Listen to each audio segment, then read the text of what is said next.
Hey, what's up everybody? My name is Andrew and I'm going to be showing you a new feature which allows you to manage documents and contracts right within contacts rather than having to go to the payments page.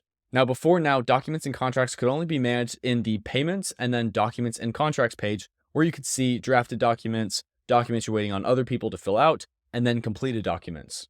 Now, this is super helpful because sending documents and contracts, things like marketing proposals or estimates, can be really useful to actually running your business because you can electronically track agreements and proposals. And within this screen, we have the customer tab, but we haven't been able to actually see the contracts within the contact itself. So if we head over to contacts, we can actually check out this new feature. And then all you need to do is find a contact that you have sent or received documents and contracts from. Here, we're going to click this one and you'll see the brand new feature is right here at the top right. You can click documents. And now you can see all the documents that have been sent and received, as well as added just to this contact. In the all view, we can see everything such as this marketing proposal. And if we click the three dots on the right, we can click copy link, which will copy the link to the proposal itself. We can also click view source, which will take us to the document editor where we can actually view and edit the document that we sent to this contact. Back in the contact, we can also have internal documents. So if you want to add an internal document to a contact, just click the button add, and then you'll see add new file, and you can drag and drop or upload files that are relevant specifically to this contact. You can also see in the sent tab, any of the documents and contracts that we've sent right here. For example, this is the proposal we've sent.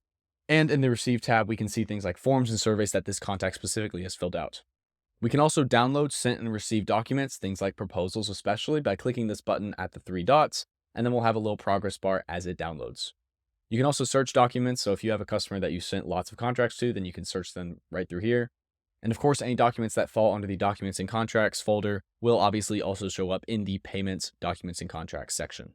This makes it really easy to manage proposals, estimates, and contracts for all of your contacts right in the contacts table without having to have access to payments. This also is very helpful if you have multiple team members and some of them don't have access to the payments section. You can give them access only to the contact section so they can still view and download any documents that are pertinent to their job without having access to the payment section.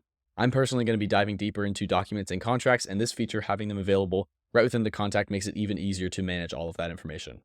I hope you found this video helpful, and as always, thank you so much for watching.